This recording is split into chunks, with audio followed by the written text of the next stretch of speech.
Spreuke 22 vers 6. Gee leiding aan 'n jong mens oor hoe hy moet leef, en hy sal ook as hy al oud is, nie daarvan afwyk nie. Ons as ouers wil nie altyd erken dat ons foute ook kan maak as dit kom by ons kinders nie. Want hoe vinnig spring jy op jou perdjie as jou man of selfs jou eie ma of 'n vriendin vir jou sê wat jy verkeerd doen as 'n ouer. Ek stem, dit is moeilik om te erken dat ons ook foute kan maak, en hiermee wil ek eintlik sê dat dit is belangrik om die foute wat jy maak raak te sien of selfs net te erken. Dit maak van jou 'n beter mamma op die ou einde van die dag, en dit is nie vir enige een van ons lekker om foute raak te sien nie. Ek wil jou eerder aanmoedig vandag om die foute te spesifiseer as om blindelings verby dit te kyk.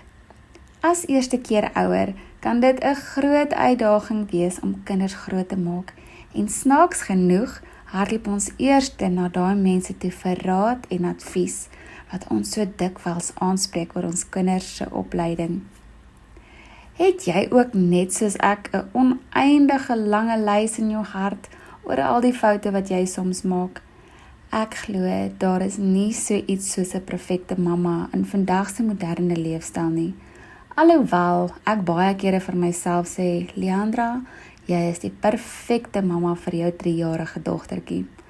As ek na myself kyk, is ek ook nog eintlik maar net 'n mamma in wording, want God leer my nog steeds elke dag hoe om 'n mamma te wees en hoe om die rol as 'n mamma te vervul. Ek wil graag my foute met julle deel, want ek weet daar is baie ander mammas wat ook soos ek mag voel. Een van die foute wat ek soms maak is dat ek dink my dogtertjie nie dinge nou al sal raak sien of besef nie, en dat sy elk geval nog nie op dieselfde bladsy as ek is nie. Maar tog, kom ek sê jou, die klein mensies luister en observeer elke dag, sonder dat ons dit eers besef. Kyk bietjie, as jy 'n gesprek het met jou man of 'n vriendin, hoe die kinders afluister en die inligting prosesseer.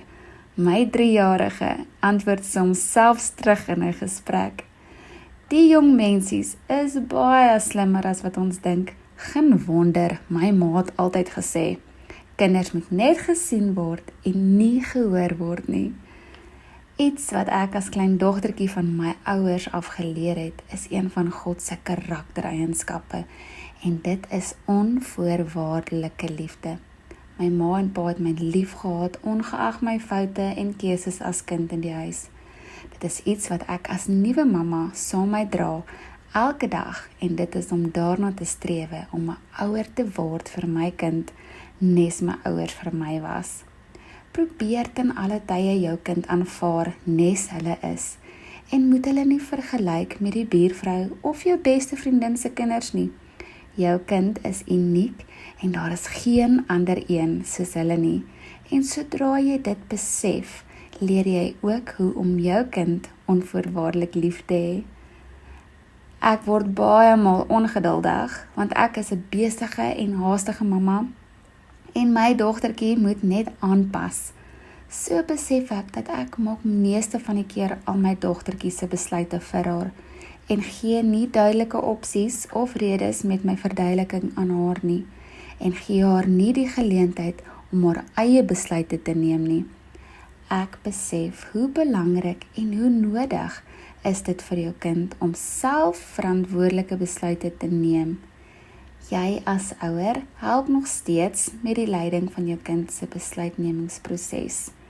As ons heeltyd net nee sê en nie verduidelik of opsies gee terwyl jy jou vinnige en haastige lewenstyl najaag nie, gaan jou kind nie leer hoe om self 'n goeie en gesonde besluit te maak nie.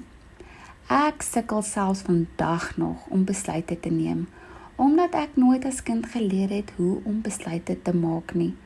'n praktiese manier is, buig af en kyk jou kind in die oë en hou jou hand in 'n vertikale posisie en sê vir haar of hom, die een kant is al die positiewe opsies en noem al die opsies op En aan die ander kant van die hand is al die negatiewe opsies.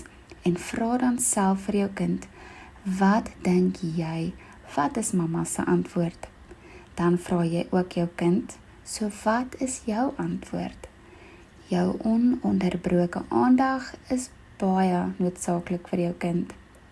Ek wil jou as mamma bemoedig vandag, gee jouself die krediet om te weet dat jy as mamma doen jou heel beste om 'n goeie ouer te wees in terme van jou kind se opleiding en die beste basiese gesonde fundamentele onderrig en die waardes moontlik.